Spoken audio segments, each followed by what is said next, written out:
헌법재판소의 판결문을 보게 되면 이건 탄핵 판결이 아니라 부정선거를 감추기 위한 판결문이었습니다.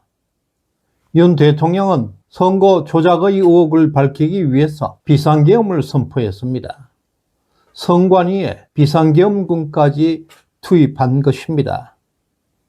그런데 헌법재판소는 이러한 부정선거를 외면하고 비상계엄과 관련해서 사소한 불법 행위들만 문제를 삼았습니다. 비상계엄의 근본 목적을 무시한 판결이었습니다. 윤 대통령 측은 여러 가지 증거들을 제출했습니다. 그러나 헌법재판소는 어떤 증거도 어떤 증인도 부정선거와 관련해서는 모두 기각해버렸습니다. 그래놓고 전원일치 8대0 탄핵을 인용해버렸습니다.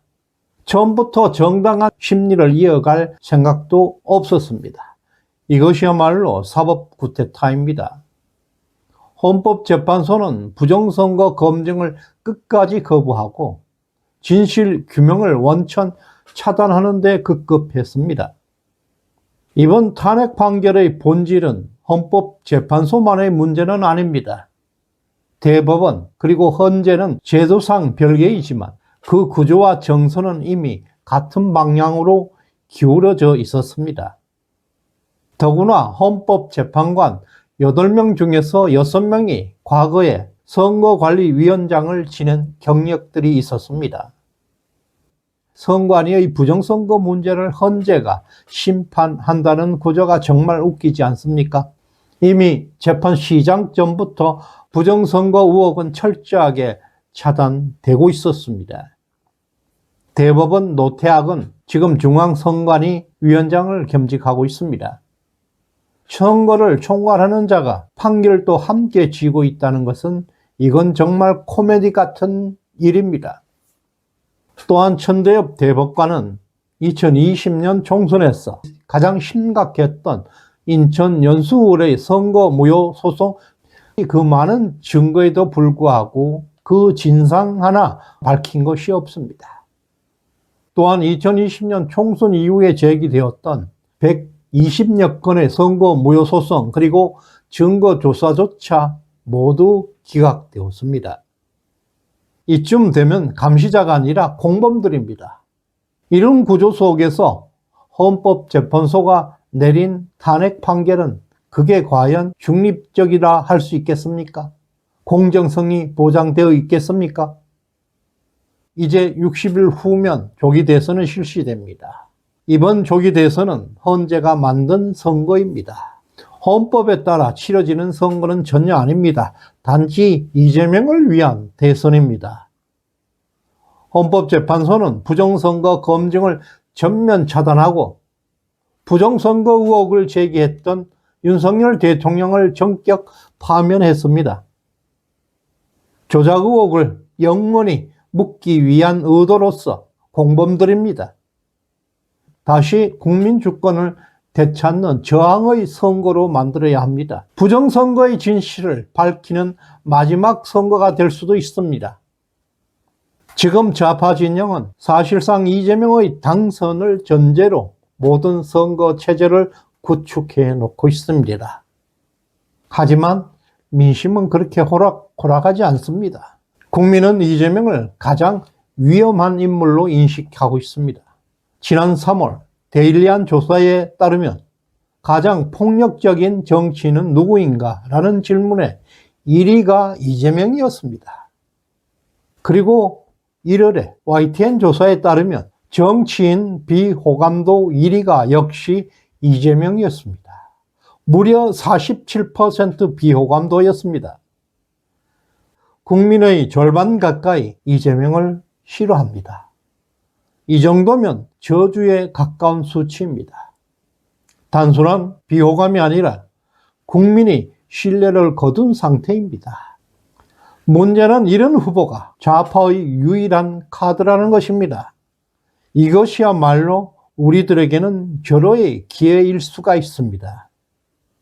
비록 이재명은 지지율 1위를 기록하고 있지만 30% 초반대에 불과합니다. 무당층이 무려 38%를 차지하고 있다는 것은 상대적으로 도덕성이 우월한 후보가 나오게 된다면 이재명은 추풍 낙엽이 된다는 뜻입니다.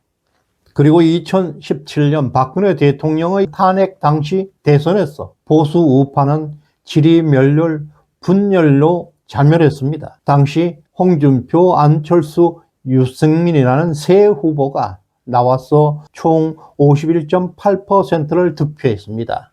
그럼에도 불구하고 문재인은 41%밖에 얻지 못했습니다. 이번에는 전혀 다릅니다. 실망할 이유도 없습니다. 지금은 우파 정당이 분열하지는 않았습니다. 국민의힘 중심으로 당원 50%, 여론조사 50%란 룰도 이미 확정되어 있습니다. 지금 필요한 것은 단 하나, 분열 없이 후보 단일화를 성공시키는 것입니다. 그러나 이런 단일화에는 한동훈이라는 요주의 인물이 있습니다. 지난 당대표 선거에서도 여론조사 심의위원회는 통계 수치조차 틀린 여론조사를 들이밀면서 한동훈을 당선시켰습니다. 이런 분탕 가능성에 대해서 반드시 원천 차단해야 합니다.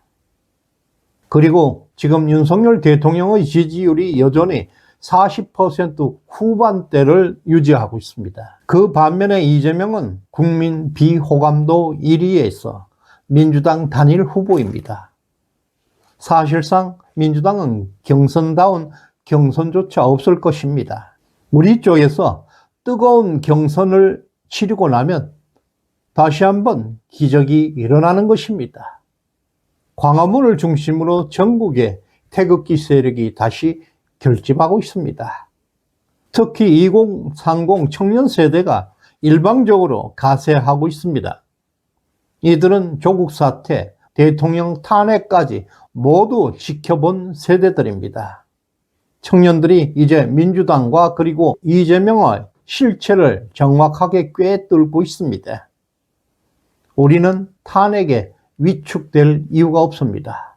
지금은 어깨 펴고 함께 일어날 시간입니다.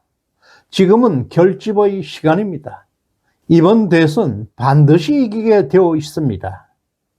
이제 이번 전쟁은 마지막까지 왔습니다. 헌법재판소가 윤 대통령을 파면시켰다는 것은 반국가 세력의 주권이 침탈된 것입니다. 국민이 직접 뽑은 대통령을 증거 하나 없이 끌어내렸습니다. 조기 대선을 치르고 있습니다. 이번 선거는 최후의 마지막 선거가 될 수도 있습니다. 정신 바짝 차려야 합니다. 이미 대한민국 국회는 좌파들이 200석을 차지하면서 절대 입법 권력을 행사하고 있습니다. 사법부에도 좌파 판사들이 대거 침투해서 장악하고 있습니다. 이런 상황에서 대통령마저 이재명이가 가져가게 된다면 그 순간 대한민국은 그야말로 전체주의, 사회주의 국가로 진입하게 될 것입니다.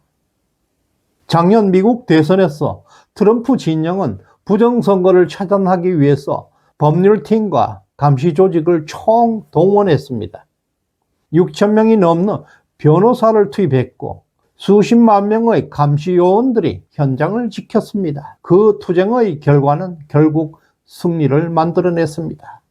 우리도 할 수 있습니다.